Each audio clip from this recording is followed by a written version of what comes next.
vrai secret pour devenir riche, c'était pas de dépenser comme un riche, mais plutôt de vivre comme si on était toujours fauché. C'est ça le paradoxe qu'incarne une des personnes les plus riches du monde, Warren Buffett. Et aujourd'hui, on va décortiquer ça ensemble.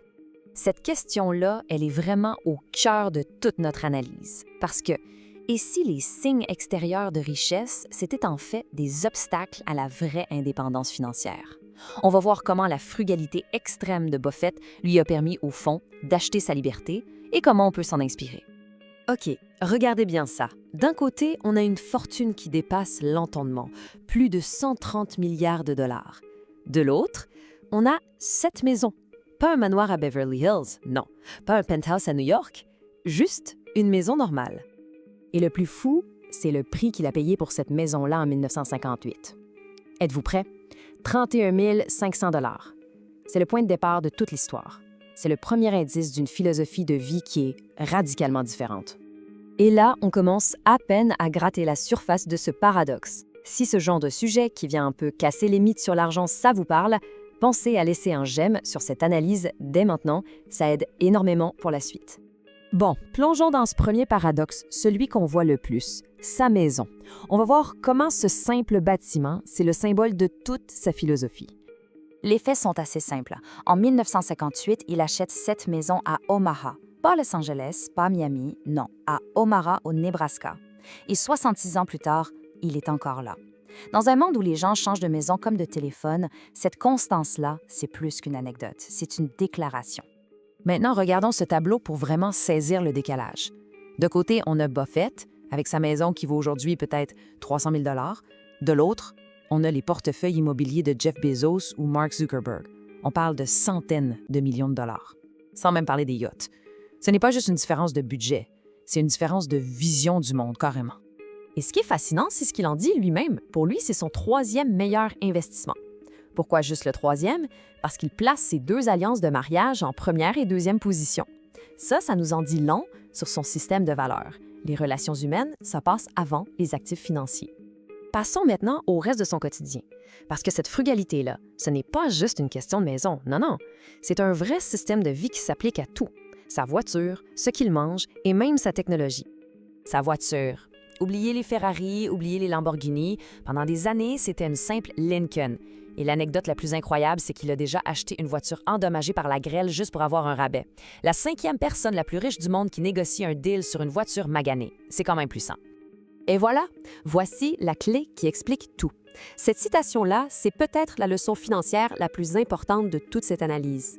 L'obsession de vouloir paraître riche, c'est l'ennemi numéro 1 de la construction d'une vraie richesse. Buffett, lui, il a tout simplement refusé de jouer à ce jeu-là. D'accord, parlons de son petit déjeuner. Ça peut sembler anecdotique, mais c'est une illustration parfaite de sa discipline au quotidien. Chaque matin, c'est McDonald's. Mais le choix du menu, eh bien, ça dépend de la bourse. C'est absolument fascinant. Si le marché est en hausse, il se permet le McMuffin à 3,19 $. Si le marché est en baisse, il se sent un peu moins riche que ce matin-là, alors il prend l'option la moins chère. Ça montre à quel point chaque dollar compte dans sa tête, même avec une fortune de 130 milliards. Si on veut d'autres analyses qui décortiquent la vraie psychologie de la richesse sans le flafla et les paillettes, le meilleur moyen, c'est de s'abonner et d'activer les notifications. On a encore beaucoup de mythes à déconstruire ensemble. Et la technologie. Dans un monde obsédé par le dernier iPhone, Warren Buffett a gardé un téléphone à clapet jusqu'en 2020. Son iPhone aujourd'hui, il s'en sert pour téléphoner, son ordinateur pour jouer au bridge en ligne. Il a consciemment choisi de se déconnecter du bruit ambiant pour se concentrer sur ce qui compte vraiment. Alors, que fait-il de tout ce temps qu'il ne passe pas sur un écran? Il lit, 5 à 6 heures par jour. Et cette citation, elle relie directement cette habitude à sa philosophie d'investissement. La connaissance, c'est comme l'argent, ça s'accumule avec le temps. Les intérêts composés, ça s'applique à tout dans la vie.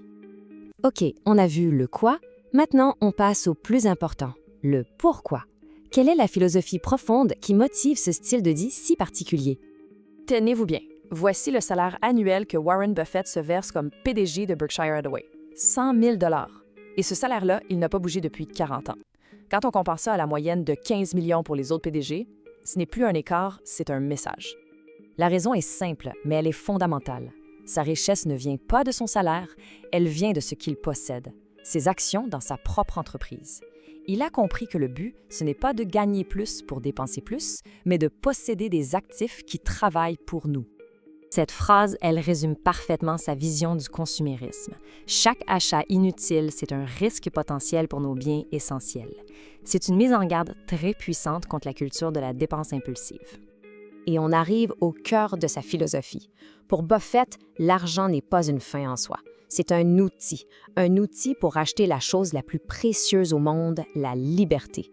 La liberté de passer ses journées à lire, à réfléchir, à faire ce qu'il aime sans aucune contrainte. Sa frugalité, c'est le prix qu'il paie pour cette autonomie totale. Alors, qu'est-ce qu'on retient de tout ça? Comment on peut appliquer la méthode Buffett même si on ne part pas de zéro? Voici 3 leçons clés. Premièrement, la vraie richesse, ce ne sont pas les objets, c'est la liberté. Deuxièmement, paraître riche et être riche sont 2 choses complètement opposées. Chaque dollar dépensé pour l'image, c'est un dollar qui ne travaille pas pour nous. Et troisièmement, la constance bat toujours le spectaculaire. La discipline répétée sur des décidés, c'est ça la véritable clé. Et ça nous amène à la question finale. Est-ce qu'on préfère le style Buffett, simple mais libre, ou le style Instagram, tape à l'œil mais fragile? La réponse se trouve dans les commentaires. Si cette analyse vous a ouvert les yeux, n'hésitez pas à aimer, vous abonner et la partager. On se retrouve très bientôt pour décortiquer un autre sujet.